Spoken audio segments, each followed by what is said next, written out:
Assalamualaikum warahmatullahi wabarakatuh. Salam Om Swastiastu, Nama Budaya, salam kebajikan.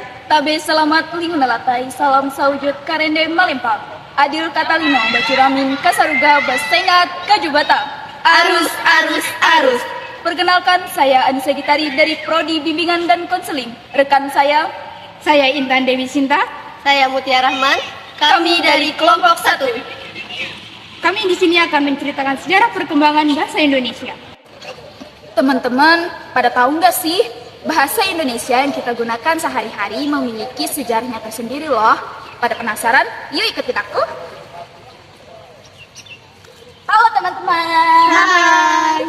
Para penonton nih udah kepo ya, gimana sih ceritanya sejarah bahasa Indonesia itu? Boleh diceritain nggak? Boleh dong.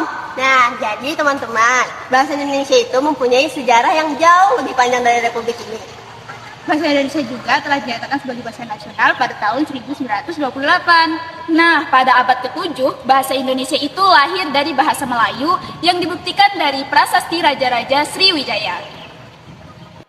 Secara faktual, memang bahasa Indonesia digunakan sebagai bahasa nasional resmi pada tanggal 28 Oktober 1928 pada momen Sumpah Pemuda. Tapi dilihat dari latar belakang sejarahnya, justru berkembangnya bahasa Indonesia sejak tahun 1900-an. Seperti yang disebutkan tadi, perkembangan bahasa Indonesia berawal dari sejak abad ke-7, sejak masa perdagangan. Dan awalnya justru berasal dari bahasa Melayu loh teman-teman. Nah, penggunaan bahasa Melayu sendiri tidak terbatas pada kawasan Nusantara saja, namun menyeluruh pada kawasan Asia Tenggara. Kala itu bahasa Indonesia digunakan sebagai bahasa penghubung antar bangsa-bangsa yang berdagang di Asia Tenggara. Nah, banyak sekali nih bukti otentik yang dapat kita jadikan dasar, yaitu ada prasasti kedudukan Bukit Talangpo hingga Kota Kapur yang menggunakan bahasa Melayu kuno. Nah, di era perdagangan tersebut, prasasti-prasasti juga membuka dugaan lain bahwa bahasa Melayu hanya digunakan di area yang dekat dengan transaksi. Namun, bukti lain juga menyatakan bahwa bahasa Melayu juga digunakan di area Jawa Tengah, yaitu prasasti Gandasuli yang juga berbahasa Melayu kuno.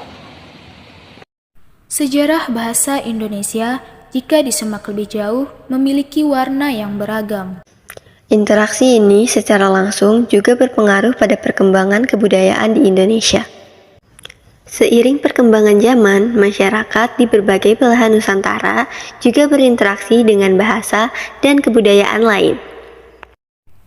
Terlepas dari bagaimana proses penyerapan aktualisasi yang terjadi, nyatanya membawa pada bahasa persatuan yang kini kita gunakan sebagai bahasa sehari-hari. Validasi bahasa Indonesia sebagai bahasa persatuan kemudian ditandai dengan peristiwa Sumpah Pemuda pada tahun 1928. Momen ini menyatakan bahasa Indonesia sebagai bahasa persatuan seluruh rakyat Indonesia. Secara nasional, momen lain yang juga mengukuhkan penggunaan dan pengakuan bahasa Indonesia adalah momen proklamasi kemerdekaan pada tahun 1945. Sejak awal kemunculannya, Indonesia memang merupakan bangsa yang kaya akan warna budaya dan tradisi. Tidak heran jika hingga saat ini, heterogenitas yang dimiliki negara kita menjadi satu kekuatan besar yang membuat bangsa Indonesia tetap dapat bersaing di kancah dunia internasional. Demikian tadi sejarah singkat mengenai bahasa Indonesia. Semoga bisa bermanfaat. Terima kasih. Wassalamualaikum warahmatullahi wabarakatuh.